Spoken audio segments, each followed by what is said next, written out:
गर्मियों के दिन थे। अकबर और बीरबल अपने घोड़ों पर सवार होकर कहीं से वापस आ रहे थे। रास्ते में घना जंगल पड़ा। इस बार अकबर के कहने के अनुसार उन्होंने अपने साथ कोई सिपाही नहीं रखे थे। वे दोनों ही गांवों के दौरे पर निकले थे। अचानक अकबर को बहुत प्यास लगी। वे अपनी प्यास बुझाने के लिए कोई साधन तलाशने लगे। कुछ ही समय में उन्हें एक कुआं दिखाई दिया। वे घोड़े से उतरकर उस कुएं के पास आ गए। उन्होंने थोड़ा सा झुककर देखा तो पाया कि वो कुआं तो सूखा हुआ था। उसमें पानी की एक बूंद तक नहीं थी।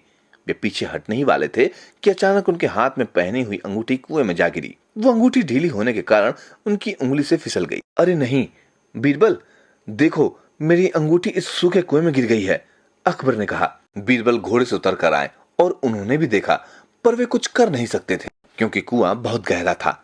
यह भी संभव नहीं था कि वे किसी को कुएं में उतारकर उसमें से अंगूठी निकलवा सके, क्योंकि उन दोनों के सिवा वहां कोई और नहीं था। अकबर ने कहा, बीरबल, वो हमारी खानदानी अंगूठी है जिसे हम आगे से आगे अपनी पीढ़ियों को सौंपते हैं। मुझे हर हाल में अपनी अंगूठी वापस चाहिए। बीरबल ने बादशाह को कुछ समय के लिए इंतजार करने को कहा। कुछ ही देर बाद बीरबल अपने हाथों में गाय का ताजा गोबर लेकर लौटे। उन्होंने गोबर को उस जगह फेंक दिया जहां अंगूठी गिरी थी। फिर उन्होंने एक मजबूत धागे से एक पत्थर बांधा और इसे गोबर पर डाल दिया। अकबर ने हैरानी से पूछा, बीरबल, ये क्या कर रहे हो? बीरबल ने कहा, महाराज, मैं आपकी अंगूठी वापस लाने की कोशिश कर रहा हूं। अकबर बोले, बीरबल, कई बार तो तुम्हारे उपाय वास्तव में मेरी समझ में नहीं आते। जहां पना, आप निश्चिंत रहें, थोड़ी ही देर में अंगूठी आपके पास होगी।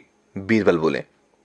इसी तरह 1 घंटा बीत गया। बीरबल ने गोबर को देखा, वो सूख चुका था। फिर बीरबल ने वो धागा ऊपर खींच लिया जो उन्होंने गोबर पर फेंका था। अब वो धागा सूखे गोबर में फंस गया था।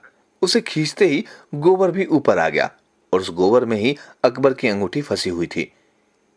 इस तरह बीरबल ने अपनी चतुराई से अकबर की खानदानी अंगूठी सूखे कुएं से बाहर निकाल दी।